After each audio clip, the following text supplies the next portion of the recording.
Okay, good morning. Today's daf is daf Kuf Tet Vav. We are at the two dots, the last of the two dots on Kuf Yudalit Amabet. I'm going to share my screen and we will get started. We are in the final chapter of Zevachim, and the opening Mishnah, a long Mishnah, noted that if a Zava, a woman who gave birth, or a Mitzorah, all of whom have to offer certain offerings, and they brought that offering prematurely, maybe they hadn't waited the 7 days, they hadn't waited the 2 weeks, whatever the relevant time frame was for them, and they brought it prematurely. If it was an Ola or a Shlamim sacrifice, and they brought it outside the base of Migdash, even though it's premature, and therefore, if it had been a Chata sacrifice, they would not be liable for offering the sacrifice outside the base of Migdash, liable for kares for offering outside the base of Migdash. They would still be liable if they bring it as an Ola, if they bring an Ola or Shlamim. And the reason is, as Rashi explained in during our Mishnah, that it's because they could have brought these same animals in the base of Mikdash as a voluntary offering. So even though for these different categories of people they have to bring an Ola or a Shlamim offering, and so it's an obligatory offering, because they could have brought that same animal as a voluntary offering in the base of Mikdash. The fact that it's premature doesn't matter, and since it was brought outside the base of Migdash, they're going to be chayiv, they're going to be liable for kares, and if they do it accidentally, they'll be obligated to offer a chatas. As we pick up with the two dots on the ninth line from the bottom of Kuf Yudalit Amabet, so the Gemara notes that these categories of people don't bring shlamim, or that at least some of these categories of people don't bring shlamim offerings. So actually, none of these categories bring a shlamim offering. We answered when it came to the because we talked about an asham offering, and we said that the reason that we mentioned the piece of Gemara that we just had before that at the previous two dots was about the fact that if somebody was premature in offering an asham, and we noted that, hey, at least a bunch of them don't offer an asham, and the Gemara said, oh, well, the Mitzorah does offer an asham, and we did list the Mitzorah, but here we didn't list the Zava, the woman who gave birth, and the Mitzorah. None of them offer a shlamim. And so the Gemara asks, so Olosayim v'shalmehen, that if you bring them, you're going to be liable. V'hani b'nei shlamim ninu, are these people actually obligated in offering a shlamim, meaning a zava, somebody who gave birth, or a Mitzorah? And the answer is no. So Amar Rav Sheshes Tani Nazir. You know what? We should just add and learn in our Mishnah the word Nazir. And you know what? The answer that Zeiri gave, that said that we needed, when it came to the Asham, we need to be talking about a Mitzorah. Kavahu tonight, the teachers of the Mishnah actually incorporated that into the Mishnah, and they had a reference to a Mitzorah in our Mishnah. But the Rav Sheshes, when it came to Rav Sheshes's comment, lo kiva'u tonight, they didn't actually add it to the Mishnah, even though clearly it must be referring to a Nazir, because the Nazir is the only one who has an obligatory shlamim offering. Okay, so the Gemara now continues. Amr of Chilkiah, and the Shita Mekubetzes changes Rav Tuvi to Bar Tuvi. So Rav Chilkiah Bar Tuvi, he says the following: Lo Shanu, when we taught this rule, the fact that an asham that when you slaughter an asham prematurely outside the base of Mikdash, you're not going to be liable. That is talking about Lo Shanu Ela Lishmo. That's talking about when you slaughter that shlamim offering as a shlamim offering, and you have it with the right intentions. So you have the right intentions, but because it's premature, it's not actually you weren't. This animal is not fit to go in front of the Ohel Moed, in front of the Pesach Ohel Moed, and therefore it's not going to result in liability. Aval shelo lishmo, but if in fact you were to not bring it intentionally, and this brings us back, of course, to the opening Mishnayos and the opening Gemara of this Masechet, where we say that if in fact, other than a chatas and a Pesach offering on Pesach on Erev Pesach at the proper time, other than those two sacrifices, if you bring a sacrifice and have in mind the wrong animal, the wrong sacrifice, it's still going to be a valid sacrifice. It just won't count to fulfill the owner's obligation. Aval shelo lishmo chayiv. And therefore, when it comes to the asham, if you bring it not for its own sake, you're going to be liable. Because you know what? If you had taken that same asham offering and brought it into the Beis Hamikdash and had that same intention of bringing it for a different sacrifice, it would have been okay. You wouldn't have been, it would have been a valid sacrifice. And so therefore, even though this animal is premature, it's going to trigger liability if you have in mind the wrong intention. As Rashi tells us, 1, 2, 3, 4, 5, 6, 7, 8 lines up from the bottom of Rashi, Abal Shelo Lishmo. Kagon l'shem ola. For example, if you offer this asham as an ola, ub'shem zeh hu roi lavo lifnim. And if you think, I'm bringing this asham as an ola, you know what? If you brought it into the Beis Hamikdash, it would have been fit to call Zevachim shenizbechu l'shelo lishman ksherin. Because if you bring it for the wrong intention, it's going to be kosher, with the exceptions of chutz min Pesach v'achadas, except for the Pesach and chadas. So as a result, you should be liable, and that is exactly what Reb Chilkiah teaches us. So ihachi lishmo nami nechayev. Well, who cares then if maybe even if you bring it as an asham l'shem asham, you should also be liable for outside the Beis Hamikdash, because you know what? You don't have to bring it. Once the animal is capable of being brought in the Beis Hamikdash, the fact that you bring it in a manner that isn't valid doesn't matter any longer. And so as a result, even if you bring it lishmo, and so it would have been invalid in the Beis Hamikdash, but since there's a way that it could have been valid, namely by bringing it shelo lishmo, since it would have been a good sacrifice if you brought it shelo lishmo, it should trigger liability no matter what your intention is if you bring it outside the Beis Hamikdash.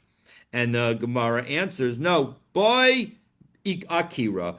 In order for it to be valid, you need to uproot the nature of the current kind of sacrifice that it is.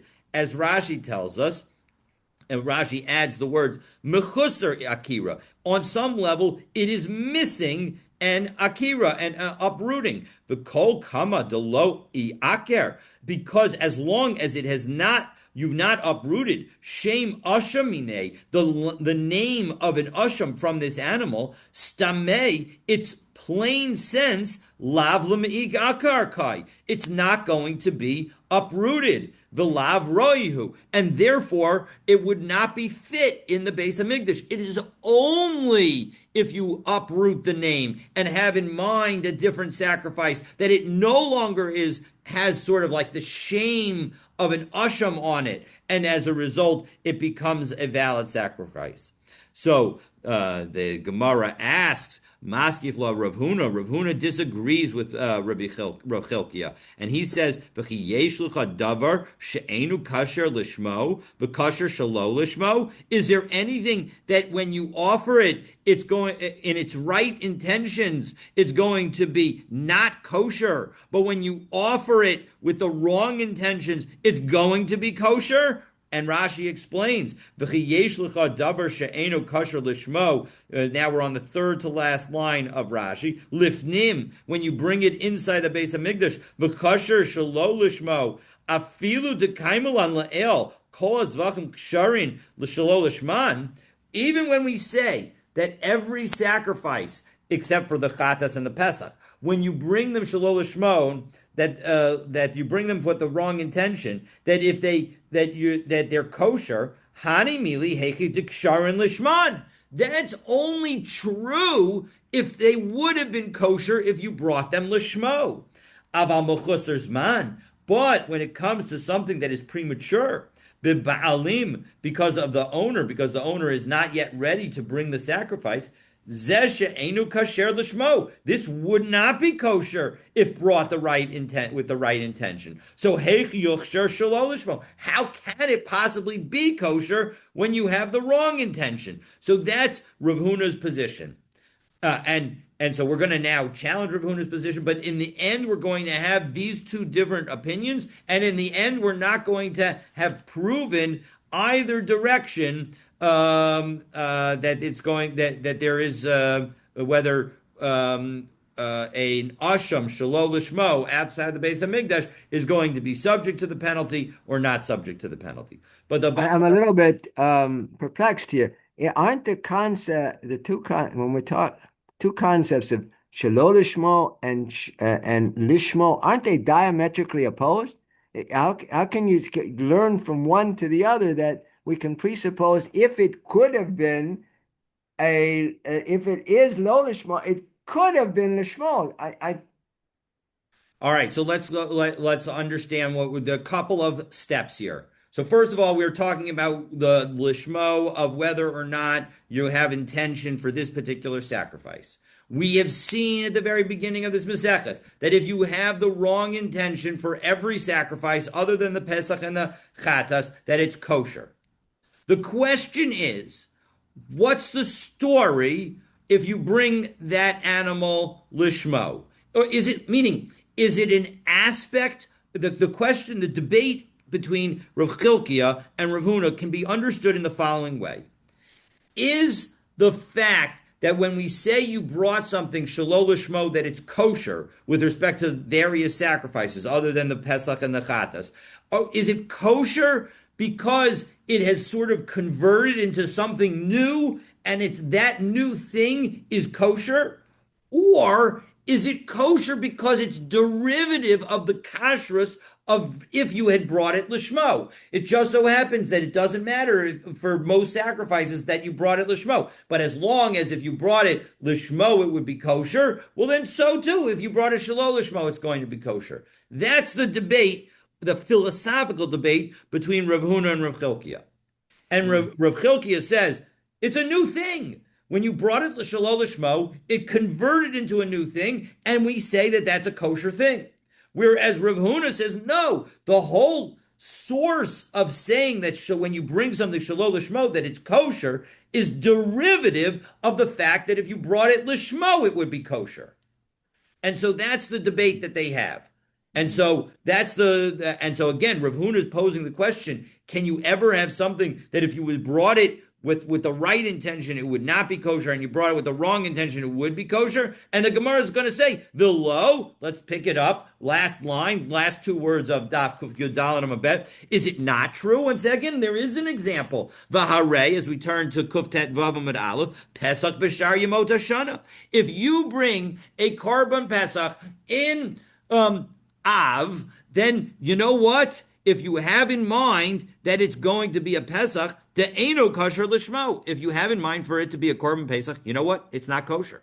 However, the kosher shalol lishmo. However, if you intend to have in mind any other sacrifice, you know what? It's a kosher shlamim. So as a result, we see that there's such an example. But the Gemara responds back on Rav Huna's behalf, no.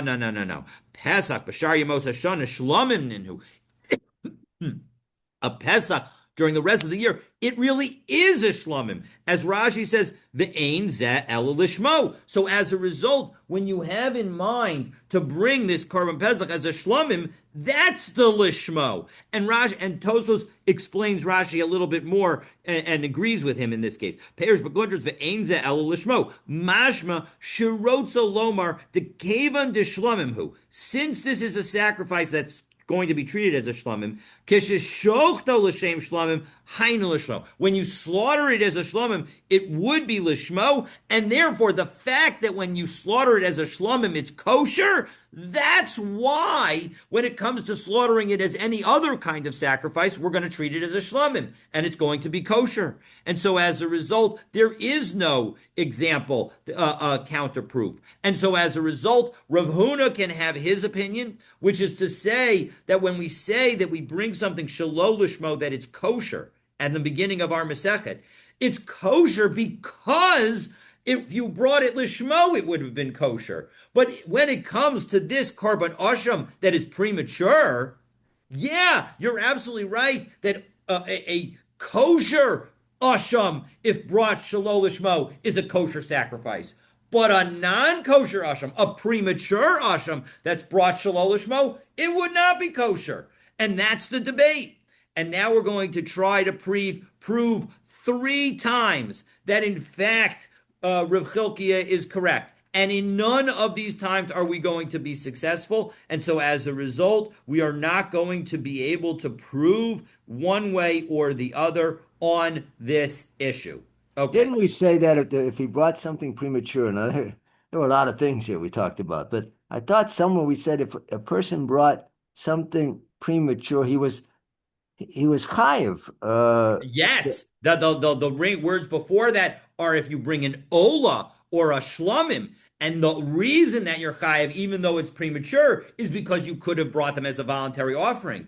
But when it comes to the chatas and the asham, if those are brought prematurely outside the Beis Hamikdash, you're not liable. That was the previous line in the Mishnah. So you're absolutely right that it's very dependent on the factual basis. In one situation, it's going to be liable because it would have been kosher to bring them in the Beis Hamikdash. And in one case, you're not going to be liable because it would not have been kosher. And the debate that we're having right now is about specifically the asham, and specifically according to the general view that the asham is kosher if brought shalol lishmo, because now we have one case, just the asham, that is in this in-between situation. Because if it's brought shalol lishmo, it's kosher, and yet it's clear that there's no possibility, you can't bring it voluntarily, and so as a result, when you bring it lishmo outside the Beis Hamikdash, it's very clear that you're not going to be liable. So we have now these 2 conflicting ideas,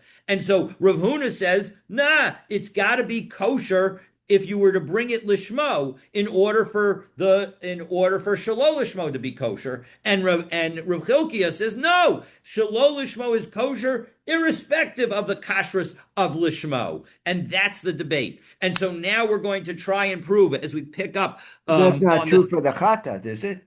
No, of course not. It's not true. But yet a moment ago you grouped the chatat with the asham as because opposed the to Mishnah grouped the 2 together. The Mishnah grouped that both, because what is true for both the chatas and the asham is that if you bring them lishmo outside the Beis Hamikdash prematurely, you're not going to be liable, and that's what our Mishnah said.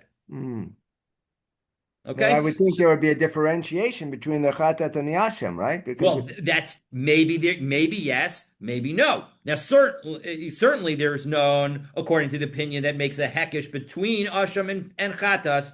But even those who say that there is no hekesh between the 2, in the case of a premature chatas and asham outside the Beis Hamikdash, it's clear that that would not have been sufficient inside the Beis Hamikdash, and that's why you're not going to be liable, because we have the psukim, the pasuk Perek Yud Zayin pasuk Dalet, that makes very clear that you need to the El Pesach El Moed Lo Heviu. You didn't bring it to the Pesach El Moed, so it has to be something that you could have brought it. Lahakriv Karban La Hashem Lifnei Mishkan Hashem. You need both the El Pesach El Moed and you need Lifnei Mishkan Hashem. It needs to be kosher originally and at this time to have been able to be brought to the Beis Hamikdash, to have been sacrificed on the altar. And if it's not that, well, then you're not going to be liable if you bring it outside the Beis Hamikdash. And so now we're going to try and prove three times that Reb Chilkiah is correct, that in fact, when you bring an asham prematurely, if you don't have in mind the right sacrifice and you do it outside the Beis Hamikdash, because when you don't have in mind the right sacrifice, it's a good sacrifice in the Beis Hamikdash, you are going to be liable outside the Beis Hamikdash. So lema misayele. Let's say the following brisa proves it. Yachol shani motzi. I might have thought that we should exclude from the concept of liability af olas mechusar zman v'balim, that even an ola that is premature by reason of its owner. And of course, we're not going to exclude it because you could have brought that ola in the Beis Hamikdash as a voluntary offering. V'asham nazir, v'asham mitzora. And similarly, we should maybe exclude the asham of a nazir and the asham of a mitzora if those sacrifices have been disqualified. As Rashi says, asham nazir, v'asham mitzora, second line on Kutef Vav Amud Aleph, sheyesh ba psul, if they have some kind of invalidity, v'la kamei mefarish. And we're going to explain what the invalidity is in a moment. V'azil, my psula, and we're going to explain, as I said. So Talmud Lomar, so that's why the Torah says, sure, mikol makom, kesef mikol makom, eis mikol makom. It doesn't make a difference what kind of bull, sheep, or goat we have. Any kind of goat, as long as it could be brought, is going to be trigger liability. So the ilu chatas shaira, why doesn't it mention chatas in this brisa? So b'mayaskinan, what must be we dealing with? So ilema bismano, if you're talking about bringing the sacrifice in its proper time, meaning that the asham of the nazir and the asham of mitzora that are disqualified, it's got to be in its proper time. So my area asham, what does it mean when you say that it's specifically an asham? Afilu chatas nami. If you brought the chatas in the proper time outside the Beis Hamikdash, of course you're going to be liable. Ella shalol is mano. It must be not in the right time, and that's why the asham and the nazir are, you might think are not going to be liable. Ubimai, and so, but why are you liable? So ilem lishmo asham amai chayiv. If you're going to be liable, why would you be liable if you brought an asham as an asham? It's premature. It's not going to be something that would be kosher in the Beis Hamikdash. Elalav shelo lishmo. So doesn't this brisa have to be talking about where you brought the asham not for its own sake? And that therefore, and the fact that we're saying, and yet you're going to be liable, show that Rav Chilkiah Bar Tuvi is correct. So no, not necessarily. La'olam bismano. When it comes to the asham and the of the nazir and the mitzora, we're talking about on time. The shalolishmo, and you brought it not for its own sake. So the Rabbi Eliezer, and you know who this is like? It's Rabbi Eliezer. De Amar Makshinan Asham Lechatas, who makes a hekesh between Asham and Chatas. And he says, just as a Chatas is not kosher if you bring it Shalol Lishmo, same too in Asham. If you bring it Shalol Lishmo, is not kosher. Well, in that case, why are you going to be liable? So you're going to be liable because if you had brought it lishmo in the Beis Hamikdash, because it's in its proper time, it would have been valid. And so as a result, now that you bring it shelo lishmo outside the Beis Hamikdash, you're also going to be liable. V'tana tafel v'hu din ikar. And you know what? You wanted to ask a question about why did the chatas not get included? It didn't get included because we're teaching a subsidiary case. And you know what? Even the main case would also be true, meaning that the chatas also has the same rule. And so as a result, this is not a proof against Rav Chilkiah Bar Tuvi. So in favor of Rav Chilkiah Bar Tuvi. But so doesn't that suggest that one would be chayav for the chatat because it could have been brought in the Beit HaMikdash? Only if it's not premature. That's why we had to say that it's bisman. So you're absolutely right. You would be liable for a chatas as long as it's bisman, and even if you have the wrong intention. Let me scroll. The wrong intention, meaning the wrong. And if you then, have in mind that you're bringing it as an ola, even if you take a chatas that you're obligated to bring right now in the base of mikdash, not you, but John Doe. right. John Doe takes a chatas that he's obligated to go to the base of mikdash right now to bring, and he brings it up outside the base of mikdash, and he brings it up as an ola. He's going to be liable for kares. And the reason is because if he brought that sacrifice into the base of Mikdash and had in mind the right intention, it would have been a kosher sacrifice. And therefore, even though even though it's now not even going to be a kosher sacrifice because he had the wrong intention outside the base of Mikdash, it would have been fine inside the base of Mikdash. So as a result, he's going to be liable. If for a chatat that he had in mind in Ola, or by what, right, Correct. it would be Correct. five. But didn't we? Exactly. But didn't we? Getting a little confused here. Didn't we say that the two exceptions to chiyuv were the Pesach and the chatat, right? Correct. No. The exception. It's not an exception to chiyuv. It's an exception to when you have shalol lishmon, whether it's going to be a kosher sacrifice. If you bring a chatas shalol lishmo inside the base of Migdash, it's not going to be a kosher sacrifice. But what we're learning at the moment is that does not apply to bringing a chatas shalol lishmo outside the base of Mikdash. That just because when you bring it shalol lishmo outside the base of Mikdash, that does not mean, and it wouldn't be a kosher sacrifice if you had brought it with that same intention inside the base of Mikdash, doesn't mean that you haven't violated bringing up a sacrifice outside the base of Mikdash. Because that sacrifice, even though you had the wrong intention for it, you could have had the right intention and done it in the right place, and therefore you are going to be liable. Because it is, in fact, a korban that could have come before the Pesach Oel Moed. And it is a korban that could have been L'Shem Hashem. And so as a result, that's why you would be liable. But if you Okay. say that it's not kosher because shalol lishma, right? Then Correct. why then there shouldn't be any chiyuv, right? If it's No, that's what I'm trying to tell you. That although it would not be kosher as you brought it right now.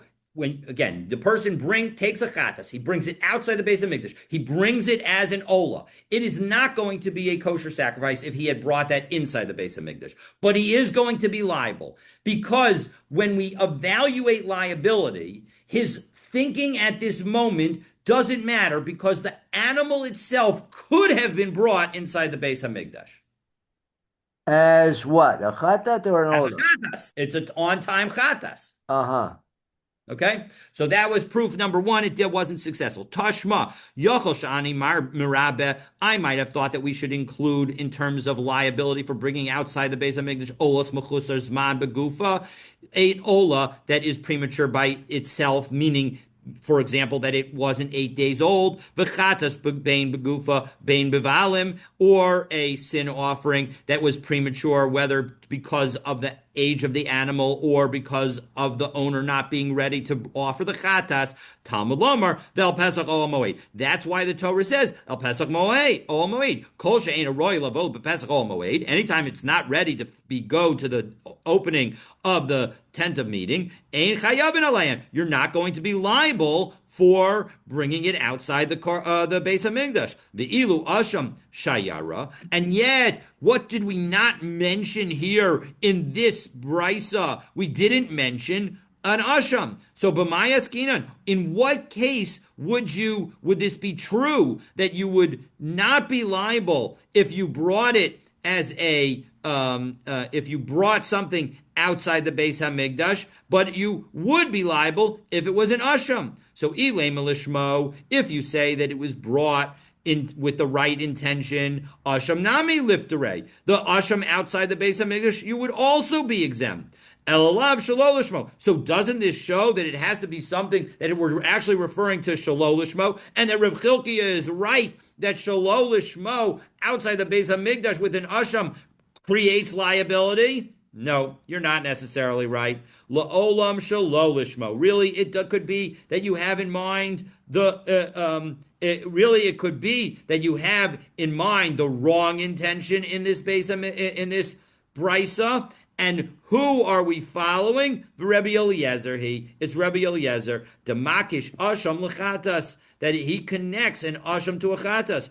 Tana ikar v'kol shekain l'tafel. And what's true with respect to the chatas is also true with respect to the asham, meaning just as an asham, just as a chatas, if you brought it with the wrong intention outside the Beis Hamikdash, um, uh, you would be liable. So too, you would be liable. I'm sorry. Just as you brought that chatas, which is premature outside the Beis Hamikdash, you would not be liable. The same thing is true for an asham. If it's premature and brought outside the Beis Hamikdash, you would also not be liable. And why do we say? And why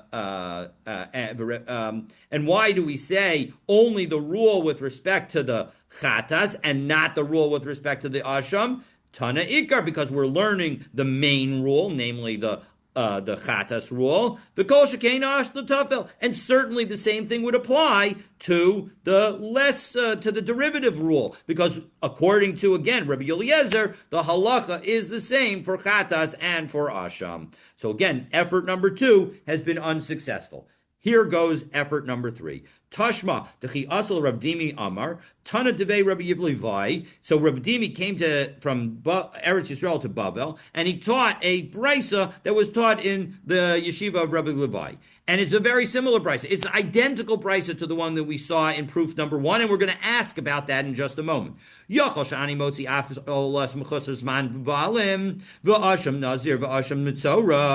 I would have thought that we would exclude these from liability. And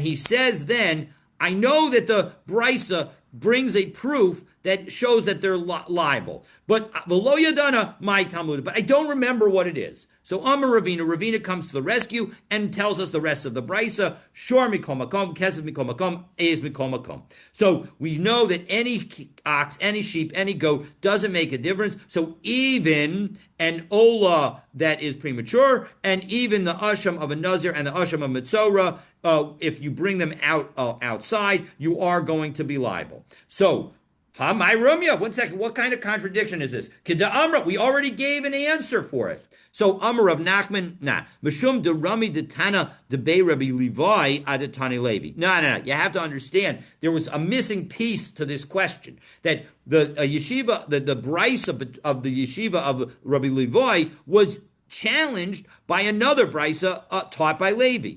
Because what did Levi say? Asham Nazir Asham Mitzora. Again, the in the brisa taught by Rabbi Levi it says that the Asham and the Mitzora, you would think that they are not going to be obligated, but you are going to be liable with respect to them. And now we have a brisa that says Asham Nazir Asham Mitzora Sheshchatan Shalol Lishman Kisherin, that if you slaughter them in the Beis Hamikdash and you slaughter them Shalol Lishma, it's kosher. V'lo alu lebalim l'shum chova, but they don't fulfill the obligation for the bringer if they are brought in the Beis Hamikdash. They don't count towards, even though it's a kosher sacrifice, it doesn't count towards the owner's obligation. Shchata mechusar zman bevalim. However, if they're slaughtered before but when they're premature. Or if they were too old because they were already they already had their first birthday, and so as a result, they're in their second year. Psulin, then they would be puzzled. But 1 second, this brisa just said that if they're slaughtered while they're premature for the owner, it's going to be puzzle. And the other brisa said you're going to be liable. So how do you square these two brisas? So Umishani to Rav Dimi, and Rav Dimi explained, Lo kashya, kan lishmo, kan shalo lishmo. When you bring them, Rav Dimi explained that the answer is in one case you brought the asham lishmo, and therefore that's why it's going to be invalid inside the Beis Hamikdash, and kan shelo lishmo. And in the other case, you brought it shelo lishmo outside the Beis Hamikdash, and that's why you're going to be liable. And so, and Rav Ashi Rami Masnisan Abraisa, and Rav Ashi posed that same question between our Mishnah which says that bringing a premature asham outside, you're not going to be liable, and the brisa of Rabbi Levi that says that you're going to be liable. Umishani, and he answered the same thing. Kan lishmo, but kan shelo lishmo. So we see that there are opinions that have specifically looked at this debate between these brisas, or between our Mishnah and the brisa, and explain them consistently with Rav Chilkiah. And so, isn't this a challenge to Rav Huna? Lema tehevik to Yuvta to Rav Huna? Isn't this contradictory to Rav Huna? So Amar Lach Rav Huna would say to you, no. Hacha b'mayaskinan. Here's what we're talking about. And Rashi says, that even if you are premature, you can still be liable for bringing the animal outside the Beis Hamikdash. How? Here's how. Kagon shehifrishtei ashamos la'acharayos. It's where you set aside a person is liable for one asham. But what does he do? He says, I'm worried. I'm the kind of person that is going to lose my asham. So I'm going to set aside two. And if this one it works, great. And if that one works, great. But I have two just in case I lose one of them. As Rashi puts it, last Rashi on to Kuf Tef Vav and Aleph, Kagon shehefri shnei ashamos la'acharayos she'im ya'avod. If one of them gets lost, yischaber b'sheni, you'll get the kapara with the second one. V'shachat echad mehem b'chutz. And now what do you do with these animals? You slaughtered one of them outside the Beis Hamikdash. Kodem zmano, before the time of liability for when you were subject to bringing the asham. So l'shem ola, and you brought it with the mindset that you're bringing it as an ola. Dahai kevan desofo l'reiyakai. Now, what in fact, if I set aside two asham animals and I bring one of them as an asham, what happens to the other one? What happens to the other one is it gets set aside for grazing, and then eventually it gets sold. The asham shekifro ba'alav, that when you have an asham where the owner got the kapara already, ro'eh, it's supposed to graze, and then eventually get a mum, v'damav l'ketz hamizbeach, and it's the amount of money that it sells for goes for the dessert of the mizbeach, meaning it goes for korbanot that will be brought when the mizbeach isn't busy. Shehi Ola. And what kind of korbanot are they? That's an Ola.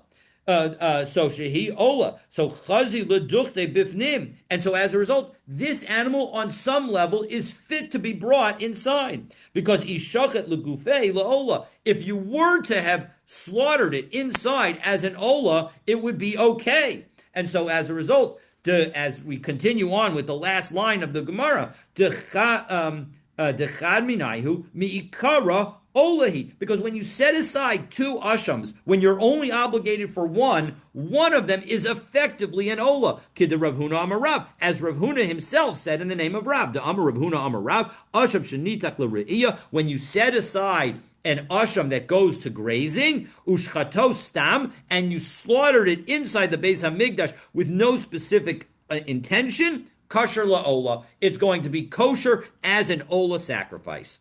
And so as we end up with these two different opinions of Rav Chilkiah and Rav Huna. Go ahead. Is he allowed? I remember, maybe incorrectly, but is one allowed to mikavein one animal for or two animals for the same purpose? You are not supposed to do that. Right, exactly. So how can he have two animals and say, this is my asham? There's a difference between whether or not you're supposed to do something and whether if you do it, it takes effect. And here, if you do it, it takes effect. And so as a result, that's the situation. So it's not. Let's keep going because we got a half left to go and we are running out. It's not lechatchila then. Certainly you shouldn't have done it. And we're going to get into more of that, I believe, in the next Masechta or a couple Masechta from now. If you offer up the meat of the chatas, and we saw that if there's a variety of meat that you offer and a variety of services that you do, you're not going to be liable because it's not going to be stuff that is supposed to be done in the base of Mikdash, or it's not going to be final steps. And here we have the Baraisa that proves it all. Tanu Rabbanan, Minayin lamala basar mechatas, mibasar asham, umibasar kachim kachim, umibasar kachim kalim, umimosar haomer, ushtei alechem, velechem upon him, ushiari menachas shepator. How do I know that if you do all of these things outside the base of Mikdash that you're not going to be liable? Talmud Lomar, Ola, the Torah itself, when it discusses the problem of offering sacrifices outside the base of Mikdash, this is Vayikra Parak Yud Zayin Pasuk Chet, it refers to an Ola. Ma Ola Shehi Ru'uya Laha'ala. It needs to be something that is fit to be brought on the Mizbeach. And all of these things, Af Kol Sheru'uya Laha'ala. Everything needs to be fit to be offered up, and none of these things, all of these meats, they're supposed to be eaten. The leftover Omer is supposed to be eaten. Shtei Alechem is supposed to be eaten. Lechem Apanim is supposed to be eaten. Shar Menachos, leftover Mincha offering is supposed to be eaten. All of it's supposed to be eaten, and certainly not offered on the altar, and therefore you're not going to be liable. So Minayin Sha'af Hayotzek, the one who pours oil on the mincha. Habola, who mixed the oil with the flour for a mincha. Haposes, the one who breaks the mincha into pieces. Homaleach, the one who salts an offering. Hamenif, the one who waves the offering. Hamagish, the one who brings a mincha offering to the south western corner, if I remember correctly.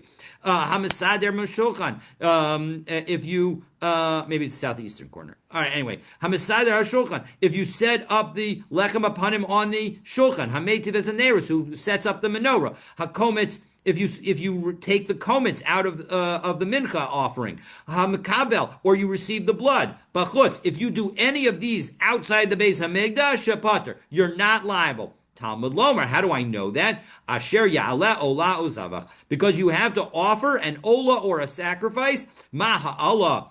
Shehi Gemar Avoda, when we say that you have to bring up an offering, it means doing the final step. Av Kol Shehu Gemar Avoda. All these need to be a final step. None of them are a final step, and therefore none of them would trigger liability. Next, our Mishnah said, Ad Shelo Hukam Mishkan, that until the Mishkan was erected, who did the service in the wilderness?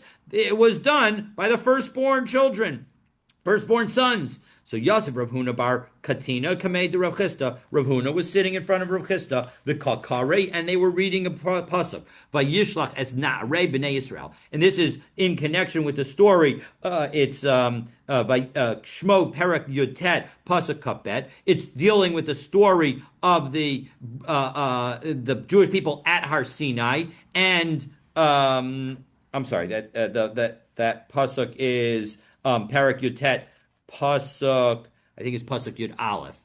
1 second, let me scroll. I realize I haven't scrolled. My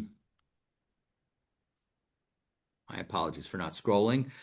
It's Parak. I'm sorry, it's Parak Kaf Daled pasuk Hey. So this pasuk is what's the context? And then it goes on and talks about offering sacrifices. So, and Rashi explains that when it says Na'arei B'nai Yisrael, Rashi explains that this refers to the Bechorot, to the firstborn. So Amar Lei, Hachi Amar Rabbi Asi. And here's what, and Rav Huda says, here's what Rabbi Asi said. Upasku. That was the last time. It stopped. Rashi then offers two explanations. We'll go with the first one. It stopped, meaning that the firstborn stopped offering sacrifices at that moment. They offered this first sacrifice at Har Sinai, but that was it.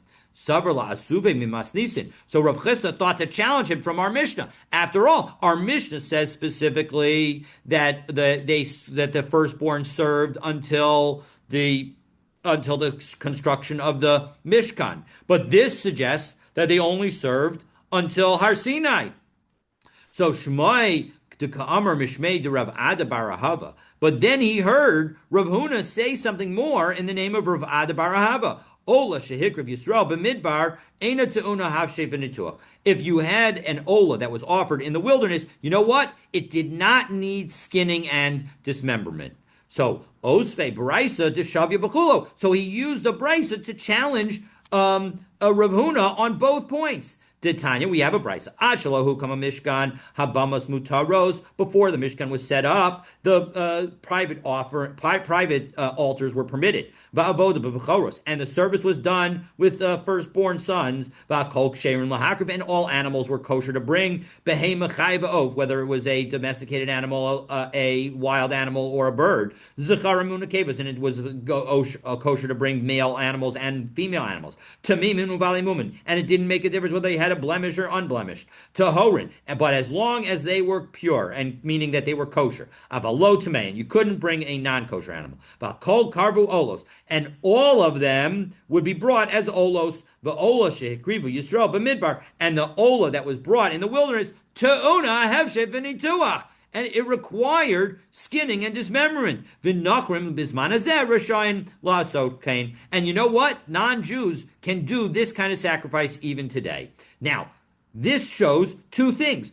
We began with the first statement was that until the Mishkan was set up, the Bechoros offered the sacrifices. So that disagrees with Rav Asi, because with Rav Chisda. Rav Chisda said that they only did it at the Har Sinai and not all of the time between Har Sinai and when the Mishkan was set up. And the very end of this brisa, it says that there was skinning and dismemberment, contradicting Rav Chisda's statement that there wasn't. So Tanaihi, it's all a machlokas Tanaim. Tanya, v'gama kohanim hanigashim el Hashem yiskadashu, that the kohanim who come close until Hashem should prepare themselves. This is what it says just before the giving of the Aseres Adibros, Perek Yutet Pasuk Kapet.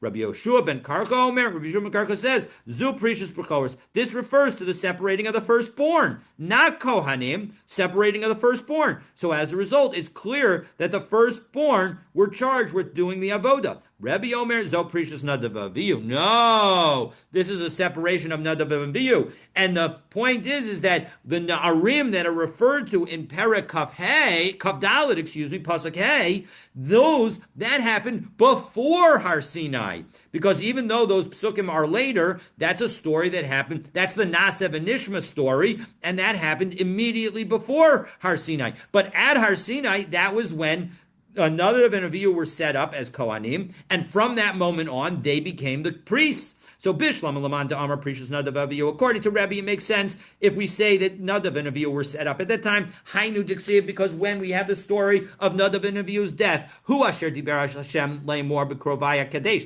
Then it makes sense when Moshe tells Aharon that he said that I will be that.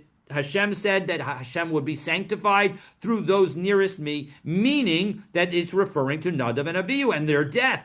Elamanda Amar Zu Precious Bechoros. But if according to those who say that the separation was of the firstborn, Hecha Remiza, when was the reference of Hu Asher Diber Hashem? What was that referring to? So the answer is it was referring to something else. Diksiv, we have a brisa that says the following: V'noati Shama Livnei Yisrael.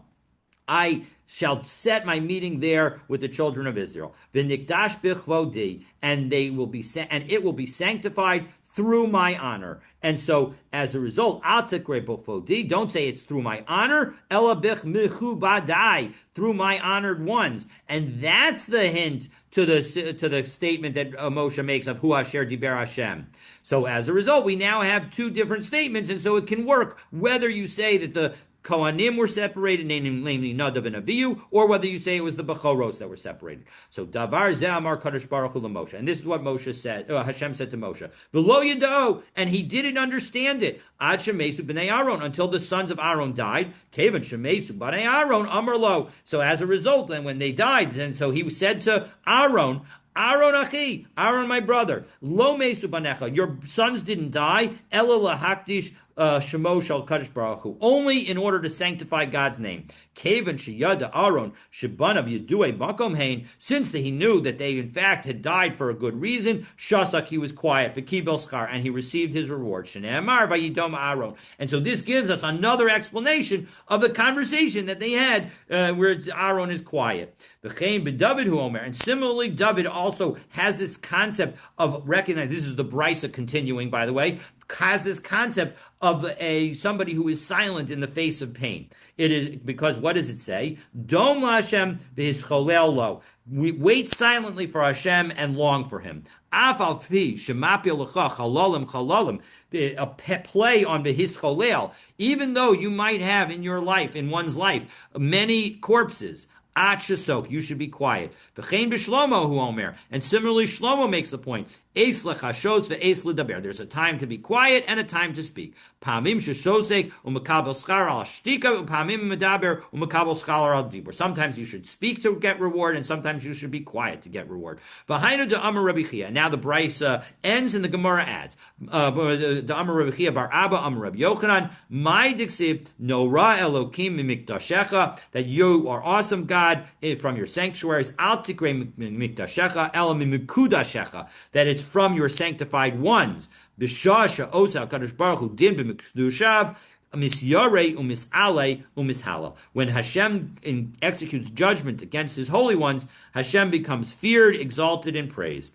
Elakashya Ola. But one second, you never answered the question about the Ola, because we said, Rav Huna said that the Ola was not skinned and dismembered, and we quoted a brisa that said it was. So Trey Tanai, again, it's two Tanaim. The Tanya, Rabbi Shmuel, Omer, Rabbi Shmuel says, Kolalos Nemru b'Sinai. The general principles of all of the mitzvot were said at Sinai, but not the details. Upratos ba'ol moed. But we only got the details in the tent of meeting. And as a result, as Rashi says, third to last line, Upratos ba'ol moed, la'achar shehukam mishkan. Only after the Mishkan was set up, Namra, Torah's Kohanim Lamoshe, were the laws of Torah's Kohanim said to Moshe.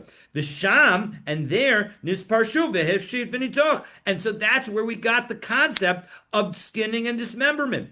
The Rebbe Yishmael, so according to Rebbe Yishmael, so l'shamina de ola shehekrivu b'Sinai, and so we learned from this that the ola that came before that and was brought at Har Sinai, lo hutana hefshef v'nituch, it didn't need the skinning and the dismemberment. And Rabbi Akiva Omer, no, it was done anyway, including by Gentiles. No. Right? That was what. No, remember, that's the brisa that we quoted to disprove Rav Huna. And what we're saying is Rabbi Yishmael disagrees with that brisa. He disagrees at least with the part of the brisa that said that the ola that was offered at Har Sinai involved dismemberment and skinning. And he would say, we didn't even know about dismemberment and skinning at that time.